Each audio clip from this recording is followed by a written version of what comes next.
Hello, everyone. Jackie Ding here. That was perfect. Thank you very much, Joe. Thank you. Hello, everyone. Jackie Ding here. Welcome back to Gridlife Gingerman Midwest Festival, and we're back with the M2 again. Now, we haven't had a update video in between the last one and this one because, well, first off, we really didn't have the time to film much, but we did do some very interesting upgrades on the inside of the car.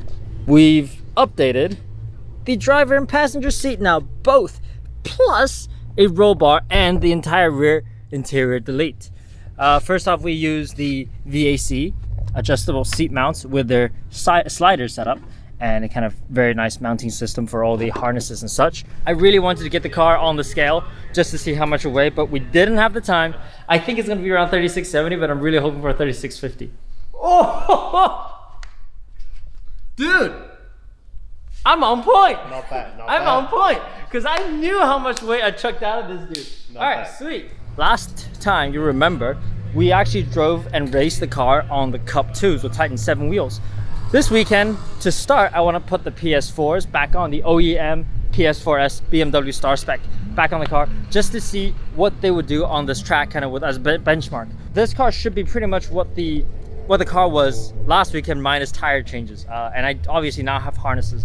So it's not quite a straight 100% straight comparison, but it'll be the best we can do. And I really wanted to see, because after this tire, after we do the practice session, I have some upgrades that you may or may not see in the background.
Car is fast, and we're talking like last weekend with me giving the full effort in cooler temperatures, we ran at 137.79 or 78.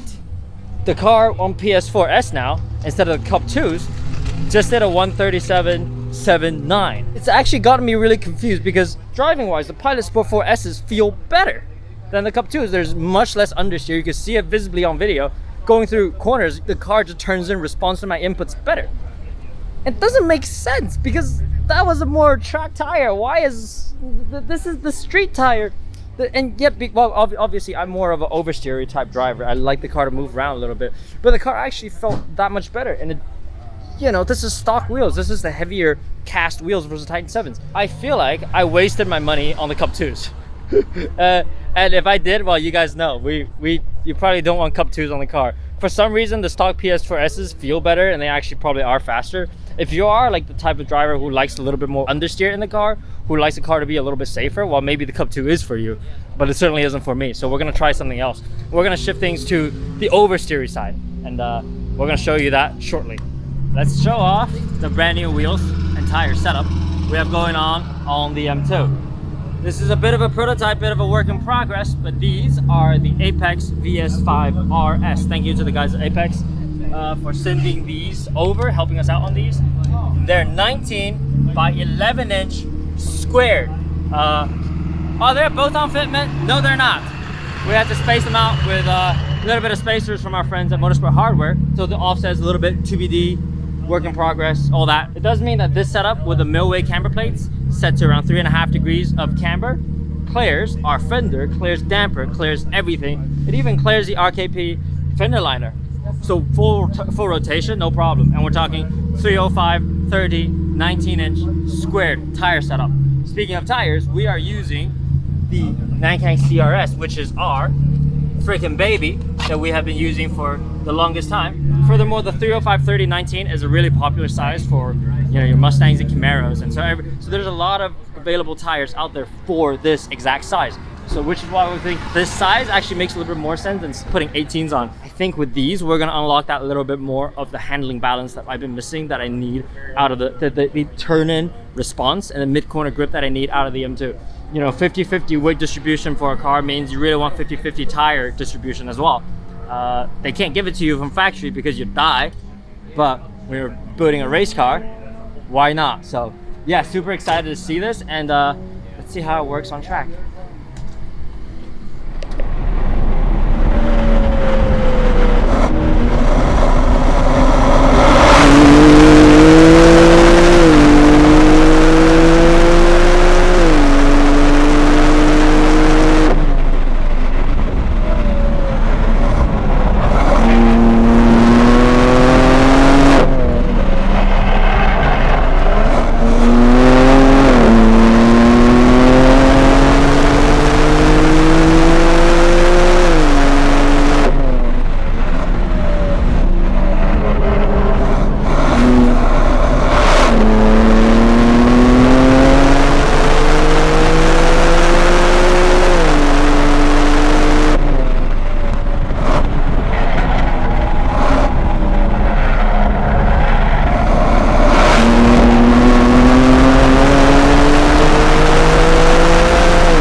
brake pad wear sensor come on. That means I think we're out of brake pads, which luckily we have replacements. I like this. The car now no longer has any push. It's very free. It's very oversteer happy, and an oversteer car makes me happy. If anything, I need to be a little bit more gentle on the entry of the corners now, because the car is actually pivoting a little bit too like eagerly now. I have to back everything up instead of trail braking in, because I've got so much more front tires now. I don't need to load them up to make up for the difference. It actually feels really good. And 36s is not bad for a car with, I mean, stock, haven't touched brakes, just wheels and tires and a roll bar and seats. All right, I'm happy with that. I'm happy with that. And remember, that's my first lap on them. I didn't want to push them. Let's fine tune this thing, maybe throw some brake pads at it and see if we can get into the 36s. Well, low 36s, if not 35s. So Alex, Yes. we have a situation. Well, we underestimated how fast we consumed the factory pad, even though they were like chunky boy from the factory. They feel really good. So I guess 4 lapping day is the limit. Well, maybe, yeah, something like that. This car's seen a lot of track use. It's Yeah. only seen track use.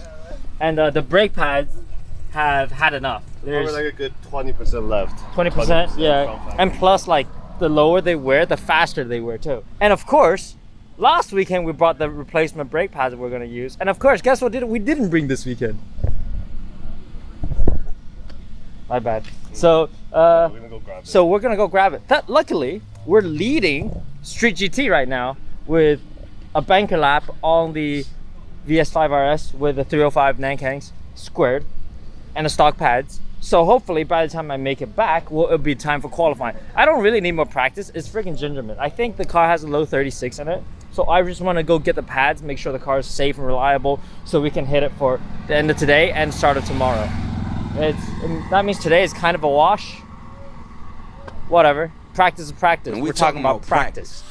We are in the middle of changing pads. So first off, as Alex is working on this side in the background, this is how much pad material we had left.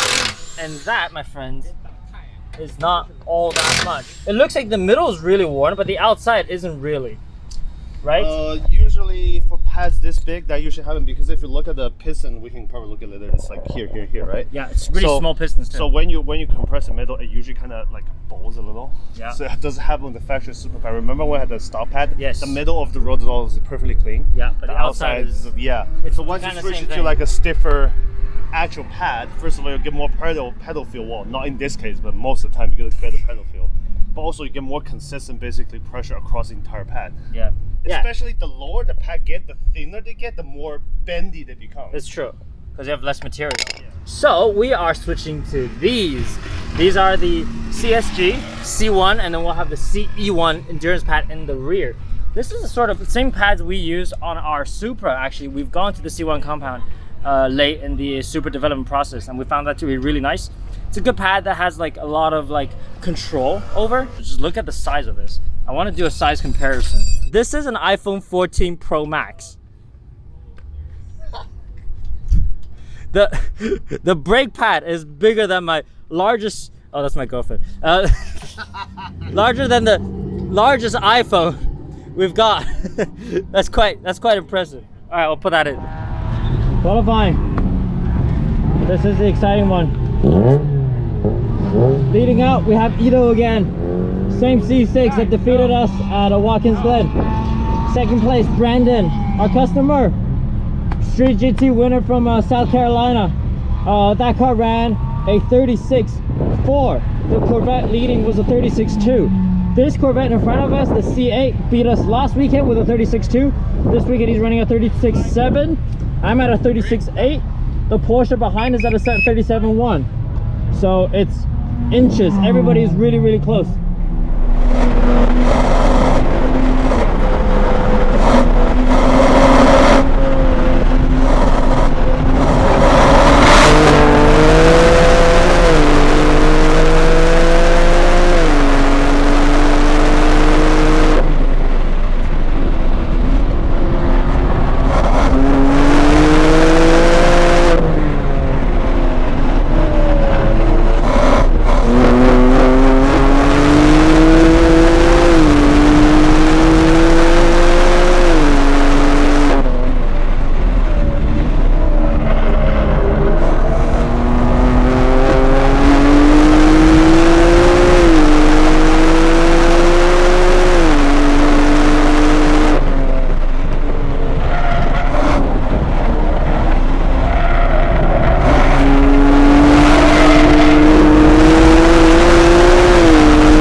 like the lap time could have been better. Does the brake stock better? Well, that's an interesting question. We ended up only able to change the front pads because the rear pads didn't quite fit. It was a small machining issue. There's more bite, obviously, like the front responds better. I think it controls better as well, but I need to play with it. That was my first lap with the pad again. Unfortunately, we just haven't had a lot of consistent seat time in the car, so I haven't been able to learn it as well as I want to. It's almost like every corner is the first time I'm figuring this shit out. The car felt oversteery, but then the whole like track is oversteery. So I think it might just be a case of how can we drive around it and drive to the best of our abilities with it. All right, so we had a good time with qualifying, but we're not going to talk about that right now because we've got something more fun and stupid to do. We are putting the front 275 3519 OEM PS4s on the back of the car, pumping them up to 40 psi, and we're going to go out and drift.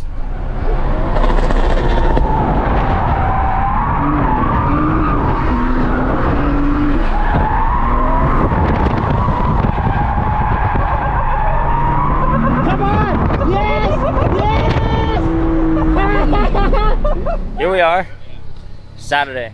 Yeah, the drift session was fun. You know, a lot of people actually ended up having a lot of fun with that. You know, seeing the car being pushed to probably a little bit past its limits. But yeah, that was fun. Now it's game face. We gotta focus. We gotta like get back onto getting fast and going fast and being grippy. The M2 now with the new tire setup is obviously very oversteery. There's very little in the way of understeer, but I do love the way it can just dive into corners now. I'm actually having to still learn it a little bit more, but I feel like the drift section actually helped me understand how to manage the brakes, how to transfer the weight around, and what it does to how it reacts to my inputs. So today is the important one, and I really want to get my way back up to the top step. We're sitting third with a 1:37.6, I think. We still got like traffic really bad on that lap because Ito went off on the very first lap and cut across my nose, and we really didn't get another attempt after that. But it is what it is. We'll be all right. We'll give it everything we got. Let's see what the little M2 can deliver.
gotta get the big boy pants on because we have made the big show. This is the shootout. This is the podium sprint.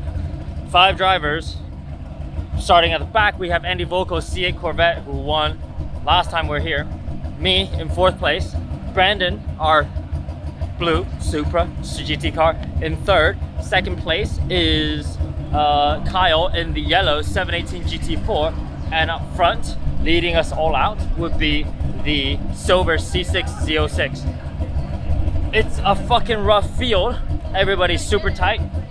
In just the previous last session, Ito didn't go out, but I was the fastest car in the struggling conditions. So I'm hoping the condition kind of played to my favor here. Everybody's struggling with grip, but the M2's traction control is really coming into its own here. So we're gonna try and see what we can get out of it. If it's enough for a podium, it's gonna be enough. But if it's not, we're gonna go home and we're gonna come back and try harder. So proud of the M2 for everything it's done. Its best lap so far was a 36.8. If we can get to a low 37, I feel pretty good about perhaps a podium. I know some guys might run a freaking 36. I'm not gonna think about it. I'm just gonna go out in 1 lap and we're gonna nail this one. Let's go.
.37.8 is all I'm gonna get. I don't know what the others did.